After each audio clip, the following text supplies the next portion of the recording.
The Fall of the Roman Empire by Joseph Adeline Leslie Ferguson. Did the fall of the Roman Empire occur rapidly, or was it a protracted, complex, multifactorial event? Rome's demise was a protracted, complex, multifactorial event because it was not based on any certain particular factor. Rome's downfall had many contributing factors, of which I will only be mentioning the major contributors. I will also be touching base on why some historians argue that the Western Empire didn't fall for another 1,000 years later after its apparent demise. The first issue surrounding Rome's downfall, and arguably the most contributing factor, was the Germanic barbarian tribesmen from Norway. The barbarian tribesmen didn't become a problem of Rome until the Great Migration. The Great Migration saw the Germanic tribesmen migrate due to an invasion by the Huns. These immigrants traveled throughout Europe until they reached the borders of the Roman Empire. This saw the Roman civilization make their biggest mistake. Rome allowed their migrants to travel throughout the Roman Empire and eventually settle within their borders. The Romans' mistreatment of the Germanics eventually led to their uprising against Rome. The Romans would make the starving Germanic tribesmen trade their own children into slavery in exchange for dog meat. The Romans' mistreatment here was not the matter of letting these immigrants travel throughout their borders. It was their decision to treat them as a lesser race, and then hiring them into their military. This created an enemy within their own borders and military ranks, an unwise decision. Before this uprising occurred, other Germanic tribesmen from Norway started an invasion, and eventually encroached the empire's borders by the 3rd century AD. By the 4th century AD, the Germanic immigrants that had settled into the Roman Empire rose up with their Visigoth leader King Alaric and successfully sacked the city of Rome itself. The city was raided again in 455 AD, this time by the Vandals. Finally, in the year 467 AD, the emperor at the time, Romulus Augustulus, was disposed by the Germanic ruler Odoacer, dissolving the Western Empire.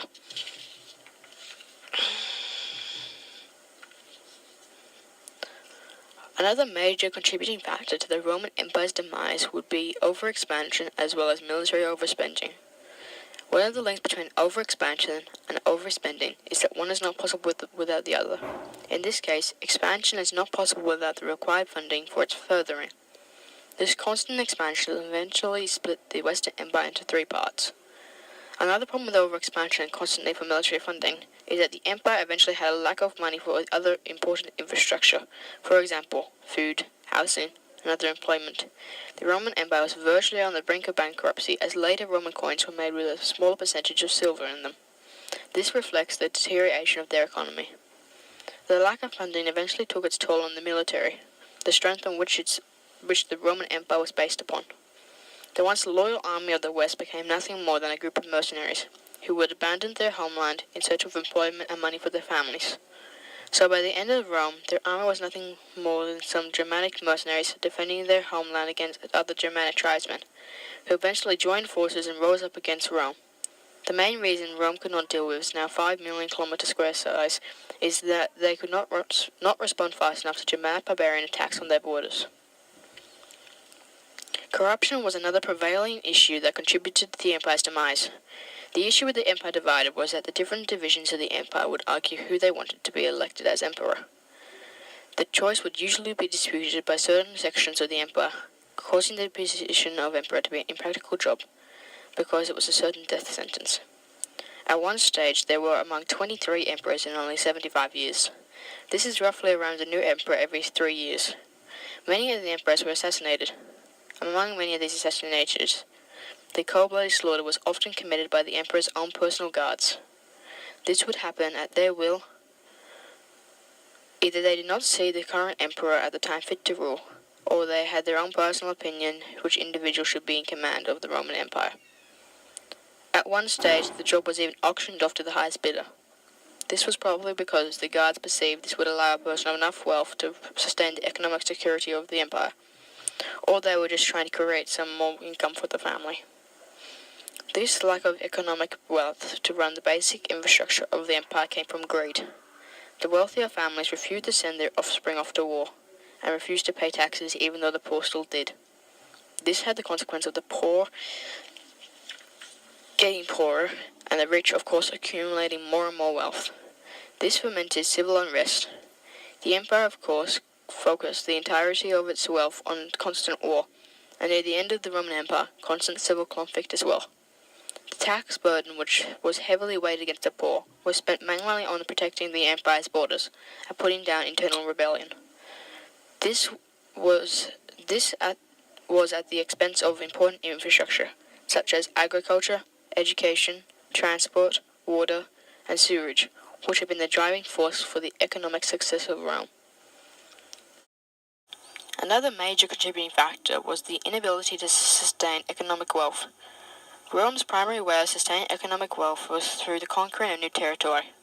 The conquering of new territory gave them fresh supply of slaves, which was the major source of Rome's labour force. Slaves provided great workers as farmers, craftsmen, and other trades.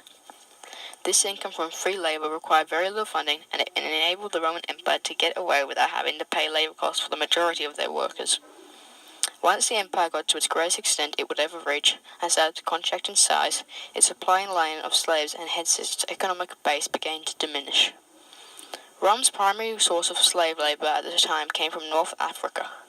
This supply of slaves continued until the Germanic pirates operating in the Mediterranean Sea disrupted this source.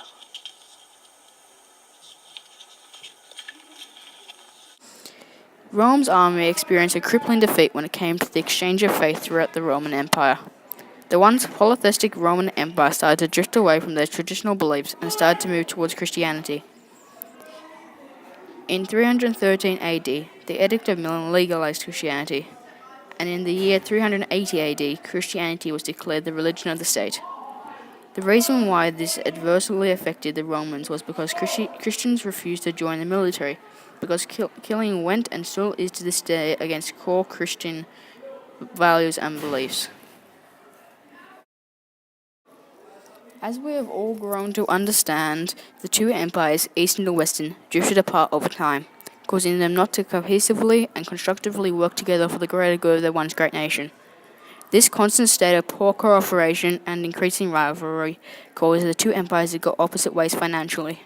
However, this rivalry hadn't always been the case with the two parts of the empire.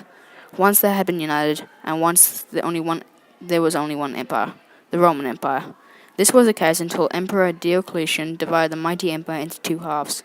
This was effective in the short term because it made it easy to govern, but as time passed, the two halves drifted apart. In the end of Rome's days, Constantine fortified Constantinople, the newly found capital of the two empires which lay in the east, which left the west unguarded, as it had just become symbolic because of heritage. So when the barbarians attacked the capital of Constantinople, the city had the wealth as well as security to hold them off and divert the attack towards the west, or Rome as we know it. Because the west was undefended and unsecure, it was easily pillaged. This is why we can see the rise of the Eastern Empire deprived the West from its once great status. The majority of historians would say the end of the Roman Empire came in 467 AD because it was the end of Rome, but some historians as well as myself would beg to differ. If we go back to when Diocletian ruled over the empires, he split the Roman Empire into half, the Latin-speaking West and the Greek-speaking East. This is why Latin is considered an extinct language. In a way, the Roman Empire continued in the form of the East Empire. If this is the case, then the Roman Empire did in fact continue for another 1,000 years later in the form of the East Empire, later known as the Byzantine Empire. The refounded Eastern Empire, or as we know as the Byzantium Empire, was later overrun by the Turkish Ottoman Empire 1,000 years after the apparent fall of the Roman Empire. There was also the Holy Roman Empire, which stood in the foregrounds of the old Roman Empire, but they did not resemble one another very much. So in a way, the Roman Empire never truly finished for another 1,000 years, and even then, many other cultures adapted to the way of the Roman Empire. Many of the governmental, engineering, and social structures of the modern world still to this day very much resemble Rome's. Through this summary, we have talked about the major contributing factors to the fall of Rome. These factors are why the Rome collapsed, but at the same time never truly finished. So in an obscure way, the Roman Empire still exists to this day.